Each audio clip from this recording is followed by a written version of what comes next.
Hello, everybody.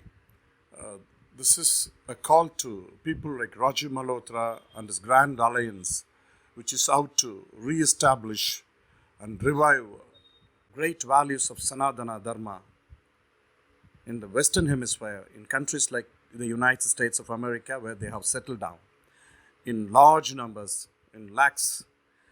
So, these people like him have been waging a valiant battle indeed towards this aim, conducting meetings, seminars, and especially they conduct their seminars in places like IITs, which happen to uh, produce a lot of the engineers and others, brainy people, are meant only for foreign services. So, to those who to work in the foreign countries, not to serve India in the foreign service. So, these people have been conducting, organizing meetings and etc. As a big movement. So, Sanat, crying foul at a reservation, the reservation system that is being carried out in Indian states. The reservations for the scheduled castes, the backward communities, the most backward, all are taboo to these great souls.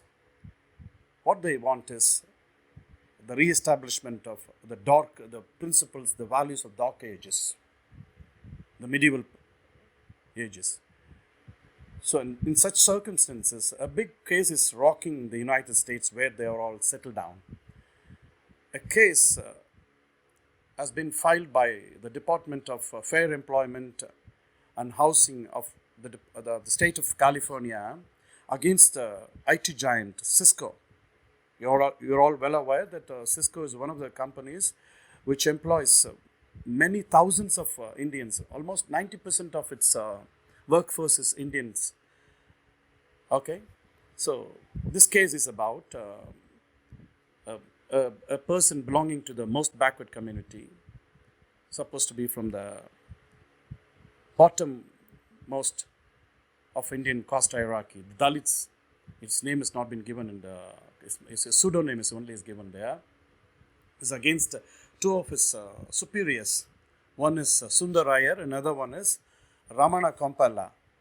They two are reported as the Brahmins, and they have been calling shots in the company with their caste superiority, right? So, unfortunately, they happen to find this victim, the one who had filed the case, happened to be their student, their classmate, college mate during the IIT days here. So, they seem to have identified his caste and calling all kind of names and giving all type of psychological pressure and making him becoming a mental wreck. This has led him to even resign, it seems. So only at such a stage he seems to have filed a complaint with the department concerned. Where in this kind of situation, we should think about the irony of Indians. According to one survey by Equality Lab, more than 70% of those who have settled down in the United States are Brahmins and some uppermost caste people. They live a glorious life there. Let it be. Let them do it. We don't care. But what they do is they want to re-establish the primitive system of caste there and want to crush those from the lower caste, so-called lower caste in the Hindu hierarchy, from coming up. So they publicly practice that, it seems. The Equality Lab states, the survey of the Equality Lab states. One of the books, it was published in 2018, if I am correct. It got to one of the 10 top rankings of Wall Street Journal's award, titled as The Ants Among the Elephants. This was one of the best sellers there, a non-fictional one, written by one Sujata Gilda. She was from the state of Andhra Pradesh, And she narrates in that, in what, how pathetic was her life during her childhood, and that of her fathers. And she says, as a ray of hope, her grandmother happened to get converted to Christianity, and that's how he happened to get into studies and higher studies, and at last end up in the United States, which is not that easy for the one somebody who's from such a low level of caste hierarchy in India. So she narrates a story. Another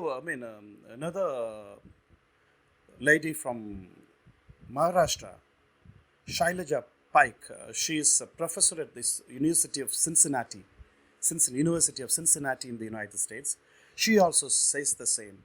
She, in fact, says caste is kind of a virus which mutates over time and crosses continents but never dies, she says. She gets mutated, but never dies. This is how she describes caste.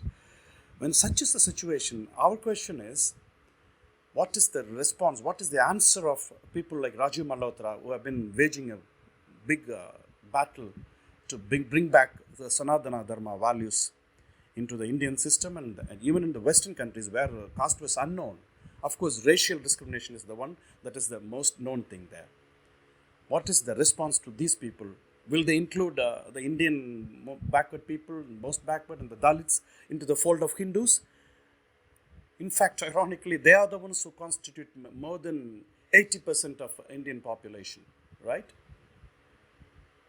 Let them answer to this. Another ironical, paradoxical thing is, most of these Indians who are settled down, the NRIs, were the supporters of the big movement, Black Lives Matter. Black Lives Matter was such a wonderful movement carried out in recent times against all kinds of discrimination, especially the racial discrimination. All of these Indians were supporters of this. See, in their very houses, how do they treat their fellow Indians?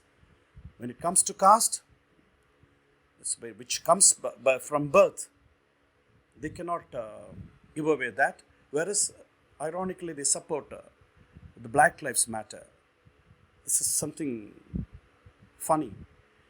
Even our most celebrated, the highest celebrity like Sundar Pichai of Google came out critically against the treatment meted out to George Floyd, and came down heavily on this police brutality and supported Black Lives Matter. What is the response from him too? We would like to ask. It is something we need to know. Let them answer. We would like to get the answer from these people for this anomaly. Thank you.